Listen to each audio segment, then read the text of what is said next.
Hi everyone, good morning. তো দেখো, এই যে আমি সকালবেলা উঠে গেছি, উঠে আগে ঘরটা ঝাড় দিয়েছি, তারপরে এই যে উঠোনটাও ঝাড় দেওয়া হয়ে গেছে, আমার সমস্ত লেপালেপি করা হয়ে গেছে। তো সেইগুলোই তোমাদের সঙ্গে শেয়ার করছি। দেখো এতটা ঠান্ডার মধ্যে আমি কিভাবে কাজগুলো করছি, কারণ এখন প্রচুর ঠান্ডা পড়ছে, খুব কুয়াশা পড়ে, এত সকালে ওঠা যায় না, তবুও উঠতে হয়, কারণ মাম্মা উঠে গেলে আমি আর কাজ করতে পারি না।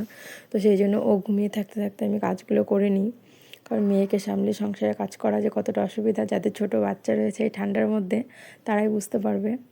তো এই যে সকালবেলা উঠে আমি এই যে টুকটাক ওই কাজগুলো করে নিচ্ছিলাম। তারপর ভাবলাম উনুন পাটটা লেপে নিই। আর উনুনে এখন কয়দিন ধরে রান্না করছি না, কারণ এখানে খুবই ঠান্ডা লাগে শীতের মধ্যে। সকালে তো রান্না করা যায় না, দুপুর টাইমটা উনুনেই রান্না করি, আর সকালে গ্যাসে করে নিই। আর এখানে প্রচুর হাওয়া লাগে, ঠান্ডা লাগে, তো সেই কারণে এখানটায় রান্নাটা করি না। তারপর আমি এই যে ঘরটা লেপে নিচ্ছি। আর এই যে শীতের সময় সকালবেলায় জল নিয়ে কাজ করতে যে কতটা কষ্ট হয়। কলের জল তো যখন কলটা চাপা হয় তখন গরমই থাকে, বাট 1 মিনিটের মধ্যে এত ঠান্ডা হয়ে যায়, মনে হয় কি বরফের জল। তো তারপরে এই যে গাইস, এই পাশ দিয়ে আমরা যাই পিছনে, ওখানে আমাদের জামা কাপড় মেলি। তারপরে এই যে সকালে দেখো এক গাদা বাসন হয়েছে, এই বাসনগুলো এই যে মেজে নিয়েছি। তারপর ভাবলাম যে আমি ভাতটা চাপিয়ে দিই, কারণ মেয়ে উঠতে উঠতে যতদূর পারি কাজটা করে রাখি। তো এই যে ভাত চাপিয়ে দিয়েছি। তারপর দেখো গাইস, গিয়ে দেখি কি আমার মেয়ে উঠে গেছে, কারণ ও খুব দুষ্টু।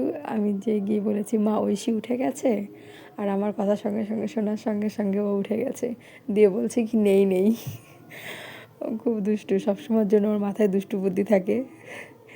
তারপর মাকে বললাম যে তোমরা উঠে পড়ো, আমি ততক্ষণ মেয়ে জামা কাপড়গুলো কেচে আসি, তুমি ওকে রাখো একটু। তারপরে যে মার কাছে রেখে গেছে, আমি দেখো সমস্ত জামা কাপড় কেচে এসেছি। ভাবিনি যে আজকে রৌদ্র হবে না, ভাবলাম হয়তো প্রত্যেক দিনের মতোই হয়তো 12টার দিকে রৌদ্র বেরোবে, কিন্তু আজকে একটুও রৌদ্র হয়নি। আর গাইস, আমার মেয়ের জামা কাপড়ও শুকোয়নি। তারপর মাকে বললাম যে ওকে দুধ খাইয়ে দাও। মায়ের যে ওকে সকালবেলায় দুধটা খাইয়ে দিচ্ছে, কারণ মামার অনেক খিদে লেগে গেছে, আজকে অনেকক্ষণ অবধি ঘুমিয়েছে, প্রায় 9টা অবধি ঘুমিয়েছে।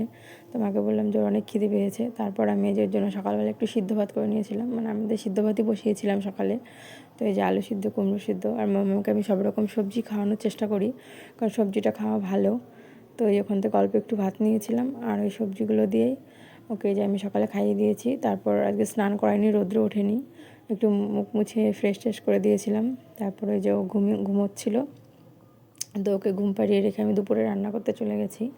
আজকে আমাদের দুপুরে রান্না করেছিলাম ডিমের তরকারি, তারপরে শাক ভাজা, আর কী কী সব ছিল অত মনে নেই এখন আর। তারপরে যে মাম্মামের জন্যও করেছিলাম, একটু ডিম সিদ্ধ নিয়েছিলাম, একটু শাক করে নিয়েছিলাম, ওগুলো দিয়ে মাম্মামকে দুপুরে খাইয়েছি।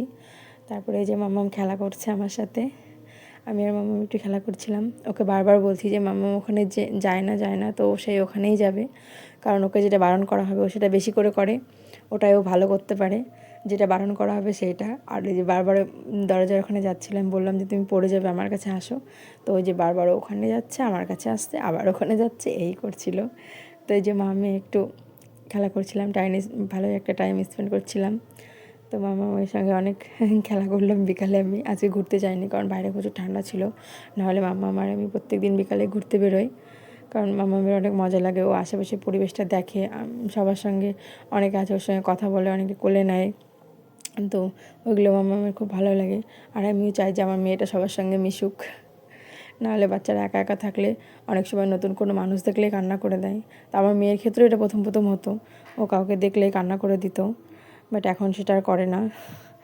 তারপর দেখো গাইস, তোমাদের তো বললামই আমার জামা কাপড় শুকায়নি, তো আমি এই যে উনুনে করেছি, উনুনে তাপ দিয়ে শুকাচ্ছিলাম মামামের কাঁথাগুলো, নাহলে রাতের বেলা তো মাম্মাম ঘুমোতে পারবে না। আর আমি তো ওর জন্য প্যাম্পাসটা ইউজ করি না, কারণ প্যাম্পাস ইউজ করলে আমার মেয়ে ঠান্ডা লেগে যায়, তো কাঁথাগুলোই ব্যবহার করি। এই যে অনেক রাত হয়ে গেছে, 8:30 বেজে গেছে। মাকে বললাম যে তুমি ওকে কৌটো দুধ খাইয়ে দাও, আমি ওকে ঘুম পাড়িয়ে দিই। তো মা এই যে ওকে কৌটো দুধ খাইয়ে দিল। তারপরে যে